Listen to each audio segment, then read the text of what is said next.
નમસ્કાર, સ્વાગત છે દરેક મિત્રોનું આપણી channel life science with professor ની અંદર.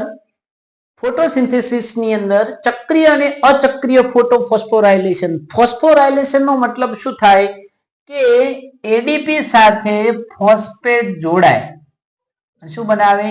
એટીપી બનાવે અને ફોસ્ફોરાયલેશન કહેવાય, ફોસ્ફોરીકરણ. અને ડીફોસ્ફોરીકરણ ની જ્યારે વાત આવે ત્યારે શું થાય છે કે એ એટીપી તૂટે છે. તો કે એટીપી સંશ્લેષણ માટેની આ પ્રક્રિયા જેને ફોસ્ફોરાયલેશન અથવા ફોસ્ફોરીકરણ કહેવામાં આવે છે, જે પ્રકાશની હાજરીમાં થાય માટે તેને ફોટોફોસ્ફોરીકરણ કહેવાય. જેમાં એક એડીપી હોય છે અને બીજો શું હોય છે? અકાર્બનિક ફોસ્ફેટ મળીને શું બનાવે છે? એટીપી બનાવે છે. ને એમસીક્યુ રિલેટેડ પોઈન્ટ થયો. એનું કારણ છે કે ઘણા બધા બાળકો એવું વિચારે કે સાહેબ છે તો વનસ્પતિનો જ, તો કે કાર્બનિક ફોસ્ફેટ લખો, પણ નહીં. શું લખવાનું? અકાર્બનિક ફોસ્ફેટ. જ્યારે પ્રકાશ પ્રક્રિયામાં PS2 પહેલા અને PS1 પછી કાર્ય કરે છે. પ્રકાશ પ્રક્રિયામાં PS2 પહેલા અને PS1 પછીથી કાર્ય કરે છે તો એને શું કહેવાય છે? અચક્રીય ફોટોફોસ્ફોરાયલેશન કહેવાય. શું કહેવાય એને? અચક્રીય ફોટોફોસ્ફોરાયલેશન.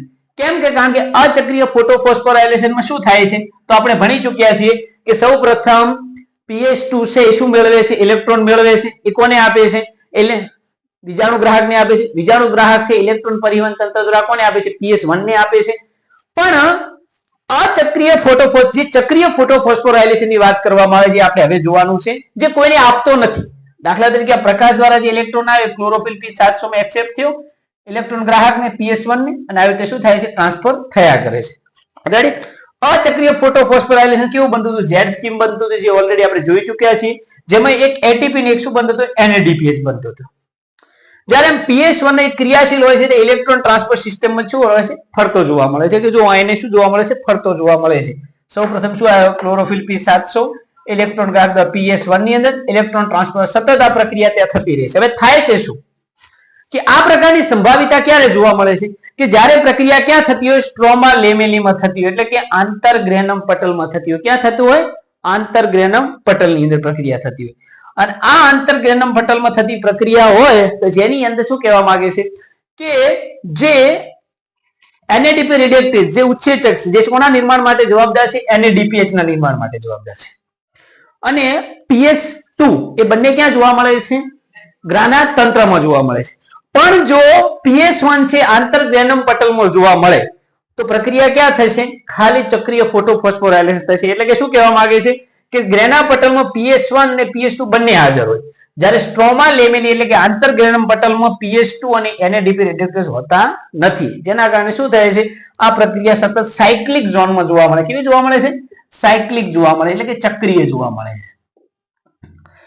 અને આ ઉત્તેજિત ઇલેક્ટ્રોન છે એ NADP તરફ આગળ વધતા જ નથી. કેમ? કારણ કે સ્ટ્રોમા લેમેલીમાં કોઈ NADP રિડક્ટેઝ છે જ નહીં. એનો મતલબ કે અહીં ઇલેક્ટ્રોન તો આવે છે. દાખલા તરીકે ચાલો પાણીનું વિભાજન કર્યું અને પાણીના વિભાજન દ્વારા જે ઇલેક્ટ્રોન આવ્યા, એ ઇલેક્ટ્રોન છે એ આગળ એક્સેપ્ટ કરવા વાળો કોક તો હોવું જોઈએ. એવું કોઈ બનતું નથી. એના કારણે વારંવાર આ પ્રક્રિયા થયા રાખે છે, જેને શું કહેવામાં આવે છે? ચક્રીય ફોટોફોસ્ફોરાયલેશન કહેવામાં આવે છે. અને આ પ્રક્રિયા દરમિયાન માત્ર શું થાય છે? એટીપી નું જ નિર્માણ થાય છે. કોનું નિર્માણ થાય છે? એટીપી નું નિર્માણ થાય છે. NADPH નું કોઈ નિર્માણ થતું નથી. બીજી વાત, ચક્રીય ફોટોફોસ્ફોરાયલેશન ક્યારે થાય? કે જ્યારે કોઈ પ્રકાશનું કિરણ હોય એની તરંગ લંબાઈ કેટલી હોય? 680 નેનોમીટર થી વધુ હોય. હવે આમાં ઘણા બધા લોકો ક્વેશ્ચન એ પણ થાય છે કે સર આ 680 નેનોમીટર ની તરંગ લંબાઈ છે એ તો આપણે PS2 એટલે કે અચક્રીય ફોટોફોસ્ફોરાયલેશન માટે લખતા હતા, પણ 680 કરતા વધુ કીધું છે. શું કીધું છે? વધુ કીધું છે. એટલા માટે આ શું આવશે? ચક્રીય ફોટોફોસ્ફોરાયલેશન આવશે.